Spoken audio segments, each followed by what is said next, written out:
So one of the ways to align in our body with the natural laws and experience the power, experience this energy and this regeneration is to learn how to move the body. There's been a lot of study done on this, and they found that when we fully extend or contract any of the joints in our body, it releases endorphins, which are the natural feel-good drugs that are 100 times stronger than heroin. And they're actually the things that we're supposed to feel. It's how we experience well-being, and it's how we experience happiness. It also increases our circulation. Now, what I like to do, like I said, I like to keep it simple. Gotta be something simple, gotta be something I can do on my worst day. So I have this little stretching routine. It's got some yoga positions and some different moves that I do on a daily basis. It just takes a few minutes to do it. And frankly, I started doing it because my back was hurting. I was sitting at a chair for too long staring at a computer. And I noticed I'd have this back pain that would last all day. I started to do these simple little moves, and my back pain went away. And so, as much as I'd like to say I'm motivated by this because of this, like a higher draw or some more noble reason, I do it because it helps me feel good and it keeps my back pain from coming on. So I'm actually going to invite you to get up from wherever you are and participate with me. Like I said about natural laws, they're self-evident. We experience them when we actually practice them. People that come to my retreats will actually practice this together, and they actually experience the power that comes from aligning within the body and learning to move the body. So I'm going to invite you to join me in this little routine that we do. It's just going to take a couple of minutes as we go through this, and I'll show you my routine that I do every single morning to get my body going and keep it strong and keep it feeling good. Yoga means union. I'm not some kind of yoga teacher or some kind of guru on this. I've practiced it for several years and I find a lot of benefit from it, but I'm just going to give you my simple version of this process. And so I'll start with my feet planted. I like to do this barefoot. You can just wear whatever surface you want to do. You can, as long as it's not slippery. That's really what it comes down to. So I like to just kind of start out, get a little bit centered in myself. So go ahead and stand up, really do this. You're going to watch the video anyway. Join in and experience this for yourself. So just get centered. Take a deep breath, and then we start out by stretching up. And as you do this, elongate your spine and feel yourself stretch, and then do a forward fold, and you're going to want to hinge at your hips and come down. Now, you might only get down this far. That's okay. Just come down wherever you are. This is not a competition. It's all about you getting in your body and stretching it to the next level from where it is. So wherever that is, so we'll do a little bit of a forward stretch. Now, put your hands on your shins and straighten your spine. Hold your spine up, and now go ahead and fold forward again, this time a little bit deeper. And what you're going to notice is each time it gets a little bit deeper. Now we're going to step into what we call a lunge. You're going to want to feel this on the inside of your hips, as you kind of lean into it. And you want this to be a 90-degree angle. You don't want your knee over your ankle. Now if you have to, put your knee down. That's okay. Get into this, so practice this lunge. Then we go to the push-up position. It's called plank. And you're going to lower yourself halfway down. Now the nice thing about doing it this way is you don't get all dirty when you do this outside. So you lower halfway down, and now you're going to push yourself back up, and as you do, watch what happened to my feet. They rolled flat. And you're going to look up.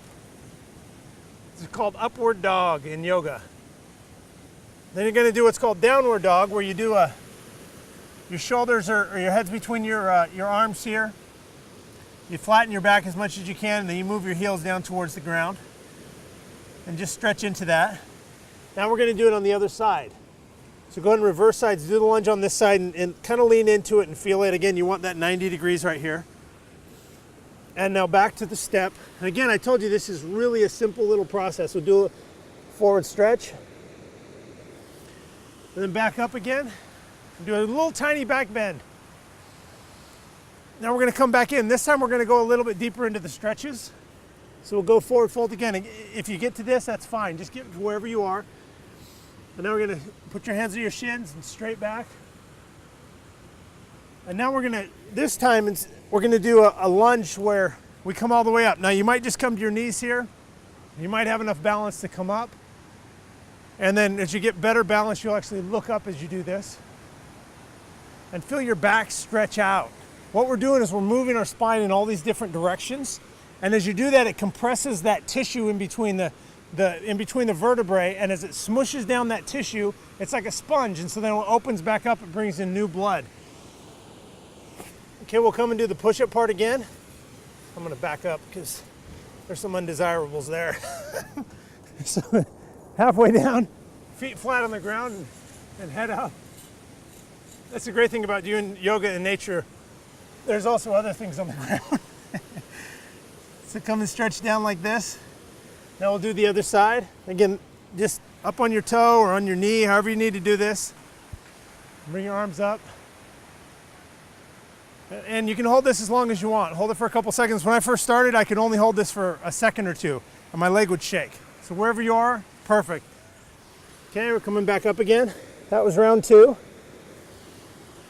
Now come up and do a little slight back bend. And now we're gonna add a couple of variations this time. So come on down to a forward fold. Hands on shin, straight spine. Now fold all the way in. This time, look at my back foot. I pivoted it sideways. I'm gonna keep my knee as bent as I can without going over my ankle.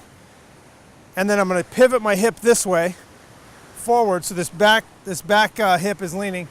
And then I'll bring my hands up. Now you might only be able to get to here. That's fine, just do this wherever you can. And now we're gonna transition into what's called Warrior 2. So just straighten this foot out. You're gonna keep that back foot pivoted, keep the leg bent. We're gonna open our hips up this way and then bring your arms out. You don't wanna be leaning forward into this or leaning back. So be kind of centered, just bend your leg as much as you can.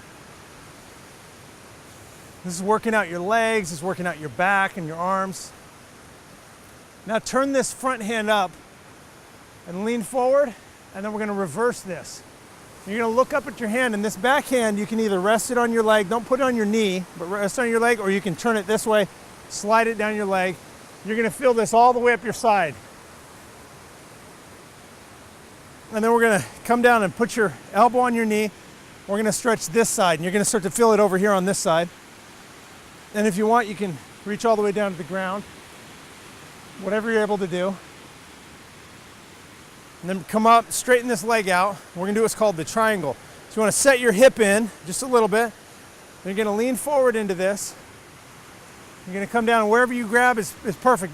The key is not to get down low, right? This is out of position. You want your chest open on this thing. So if the best you can do is that, keep your chest open, then keep your chest open. If you can get a little bit further, then you get a little bit further. And you'll feel that stretch come all the way down your leg, all the way up your side. It's a fantastic stretch. Okay, now we'll go back into through the push-up, halfway down.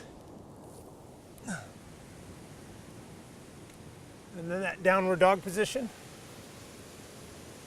And now anything in yoga we do on one side, we're gonna do on the other side. So we're gonna switch this around again, pivot that back foot so it's sideways. Bend that knee as much as you can, but not more than your ankle.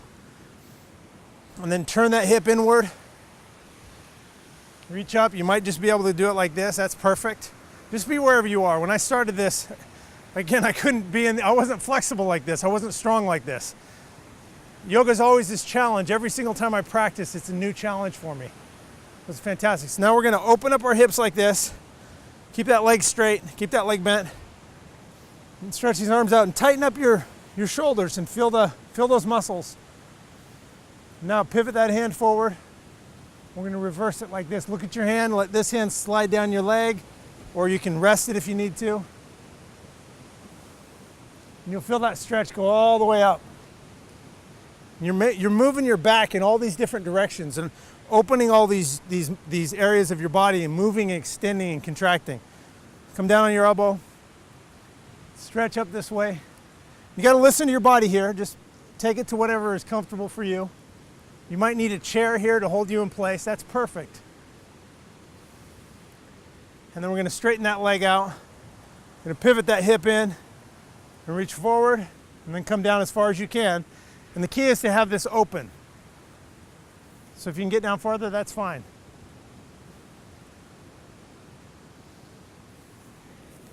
And then I come forward again. I do one last forward fold. And then we come up, arms to the sky. A little bit back bend. And then I get quiet within myself. I just notice that it's a real subtle sense of well-being.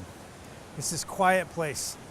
It's just like this easy little joyous experience that you have. Simple little ritual. You saw how fast we can do this. As you make this part of your daily regimen, you align your body with those natural laws. You'll get stronger, you'll get more flexible, you'll move those joints and contract those, you'll experience more of those endorphins, and you'll have more well-being. At the end of yoga, there's a little phrase that we say. It means, that which is good in me honors that which is good in you, and the phrase is namaste. So we always end this by saying namaste. I've prepared a cheat sheet guide to help you to start to live the 7 laws of power in your life starting right now. All you've got to do is click on the button on this page and I'll give you the information. So I look forward to seeing you on the other side.